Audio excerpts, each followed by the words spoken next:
the owner can't go in and hit a home run. But I, as an entrepreneur, spend so much energy going, no one's pitching well, I'll go in and pitch. No, it's my job to be the owner. I went to the World Series. Indians were made it, went 7 games, lost to the Cubs. That game was amazing. And when I was sitting in Game 7 and Rajay Davis hit a 2-run homer to tie it, first of all, I've never experienced a feeling like that in my life. It was a psychedelic trip, is basically what I have never experienced a feeling like that. And but that moment satisfied a lot of my desire for owning the team, because I always had this dream of being there when they win and celebrating. And that moment was like, oh my goodness, we have a chance at winning. And this is, and they ultimately lost in extra innings, but it was this peek into like a piece of that reality coming true. And so part of it, like a little piece of it, was satisfied. I love to hear you talk about this and see how excited you get.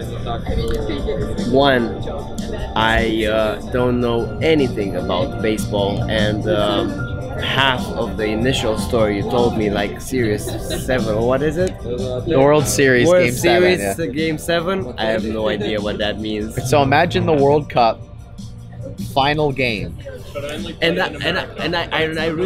And I really love, I appreciate so much the diversity of this planet. So you really want something in this world that I have no idea it exists. Like I didn't know this is relevant, this is important, this is not in my world, and you love it. You want it so much. It's the most important. It's your northern star. It's where you're going. Yeah. In my world, it doesn't exist. That's so cool, because like as one of those, like, I'm from Cleveland, and if I owned the team, it would be the ultimate status symbol, and no one gives a fuck in Romania. And I don't know if you know this, but there are more people in Romania than in Cleveland. We are so interesting as humans. But for the record, imagine World Cup final game. Yeah. Your team is down by 2 with 3 minutes left. What sport are we talking here? Soccer. Okay. World Cup. Okay. You don't follow soccer? Not as much. Do you have a sport you follow? Yeah, not so much anymore. I don't have an analogy left. Right. Yeah. Soccer is what I used to watch a lot. So they're down by 2, 3 minutes left. The other team has the best goalie in the sport, in the whole world, best goalie. Right. There's like no chance. No chance. And the defender dribbles up to midfield, takes a miracle shot, and they score. And you're like, that was crazy, but they're still down by 1. And then the other defender does the exact same thing, and you're like, this doesn't happen. This is is this gonna happen? Like, could my team? This is absurd. That's basically what happened. Okay. It's just a miracle to tie it, and then they lost in the shootout, if you will. It was the greatest game of baseball. At the end, all the Cleveland fans are like, "Oh, we lost again." I'm sitting there like, that was the most amazing baseball game I've ever seen in my life.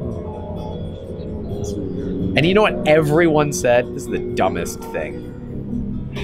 If I hear one more person say that, well, if they would have won, the value would have gone up and it would have been harder for you to buy them. Oh, Do you think I cared? Do you think in that moment I'm like, I hope they don't win so that I can afford the team? What a ridiculous. You know, I was telling you before that I'm thinking more about who I want to become rather than the money that I want to make. If that would apply to you, who do you think you need to become to own the Cleveland Indians? What switches? That's a great question. I don't know, but I know. How does the owner of the Indians? How easy? How does he That's be? a great question. How does he be? And not the owner, you as the owner. You the owner. How are you? What's different between now and then?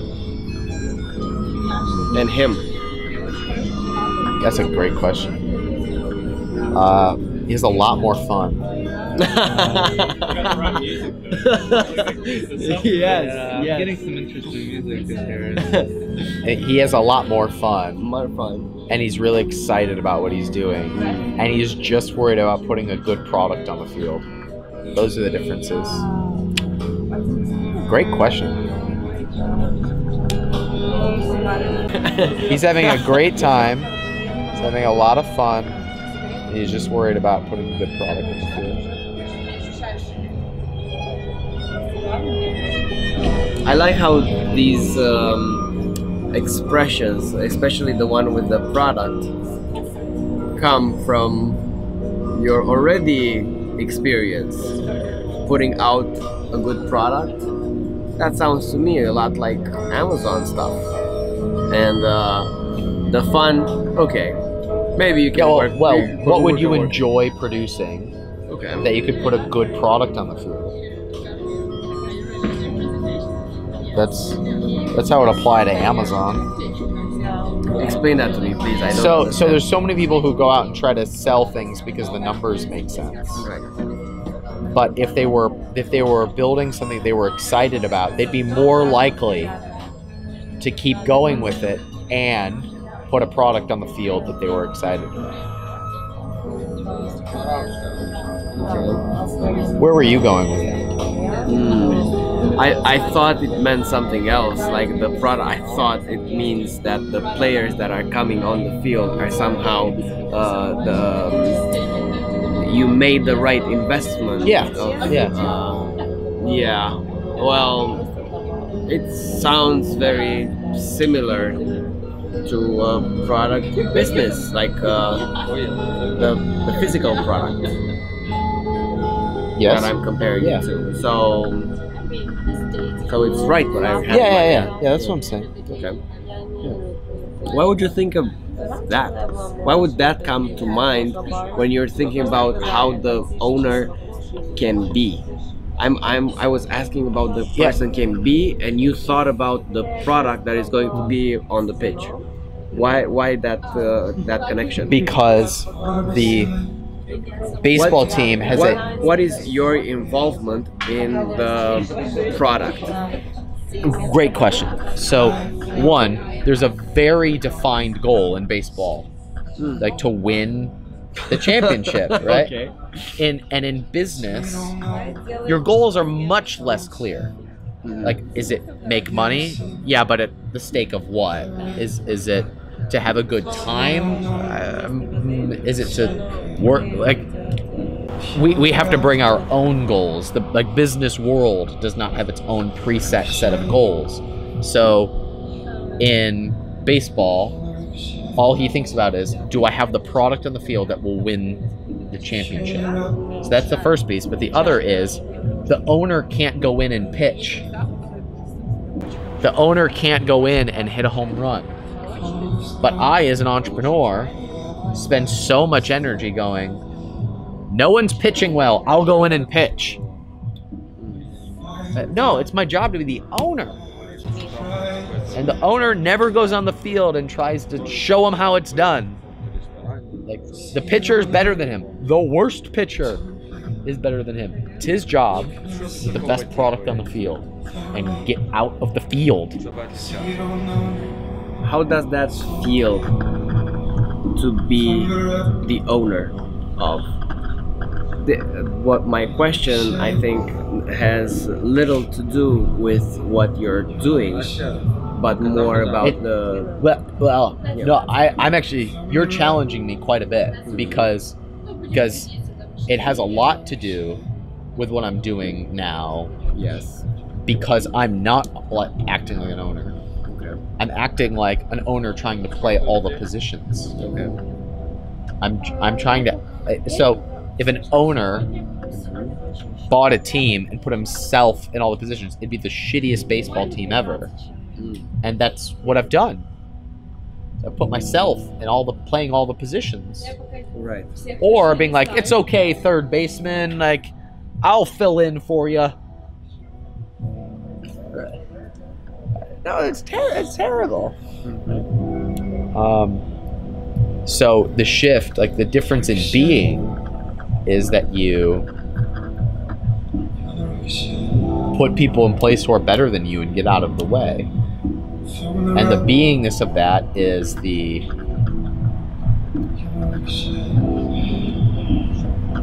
attraction of real talent. Or I know what you're asking in terms of like spirit and like internal direction. And for me, it's probably letting go of the need or belief to have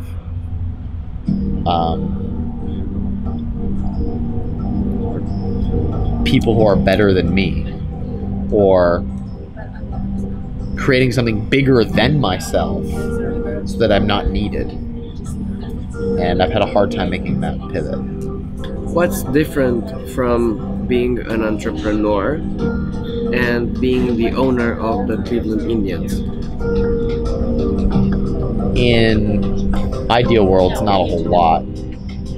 Depending on what level you're playing or what type of entrepreneur you are. Why? Why does it matter? For the same reasons stated earlier of an entrepreneur can put things on his back and run with it. He can do a lot of different roles. Owner of the Indians can't go in and play left field. Can't go hit, can't go pitch. Is that all there is in that environment? I mean, I'm guessing, I don't know, but from other sports, the players are one thing, and then the owner deals with the manager, the accounting, the all other things that are in a normal business. So I'm thinking that the entrepreneur has kind of the same issues, and then the products that we were talking about before are the players on the pitch. So it's not only the product that you're worried about all these other things that are going on as the owner of you still have accounting, you still have these big sponsorship deals that are coming, and ticket sales and all the stuff that you have to worry about and not worry about from my point of view. But that's why the putting yourself into that being is I think a good exercise to see what is it that you think is strange now, or why aren't you now the Cleveland Indians owner? Like, at least in your head, why aren't you now? Why isn't that normalized for you? Why isn't that a thing that you can do tomorrow? Why do you still think you need to prepare? Why is that a thing of the future? Like, what? Well, I think you're right about the beingness. The havingness is they're not for sale, so that makes it harder. They're worth about $1 billion, and I used to say that I was $1 billion short, and now that I've sold my business, I'm about $1 billion short. So there's that too. But I get it from a beingness standpoint. Like, can you operate from that same zone that you would already be if you Like were I the have a owner. jacket, and if you put it on, you'll be the Cleveland owners. Now you're walking towards the stadium. So how does it feel? Is it comfortable, that jacket? Can you go there and be the owner, or are you feeling like a phony? And this is like oh my God, anybody will notice that this is it's only the jacket that is making me be the owner. It's not. I'm not inside. Like I'm inside. I'm not ready for this. Oh, it feels totally comfortable, and I imagine that. Yes. It feels totally comfortable. Yeah. Okay. I think that's a good step. Yeah. Like I can actually imagine that scenario, and it feel totally normal. Is it only the good scenario? Is it only the being on the stadium and that, or is it also in the back negotiating something, or is it also bad stuff that you imagine that are happening? Not bad, but like challenges happening while you're the owner. Yeah. Like somebody. I have no idea what baseball problems So a baseball problem would Yes. be teams compete in cycles. So you have good cycles and you have bad cycles. Right. And when you're going through, at the end of your cycle, they often trade a lot of their good players, and then they rebuild. And so there's 3 years of it sucks. 3 years. Yeah. Wow. Great. So Excuse me. Do you have any dessert? Yeah, of course. Over Yes. in the menu. Thank you very much. I totally look forward to the bad stuff too. Okay. That's awesome.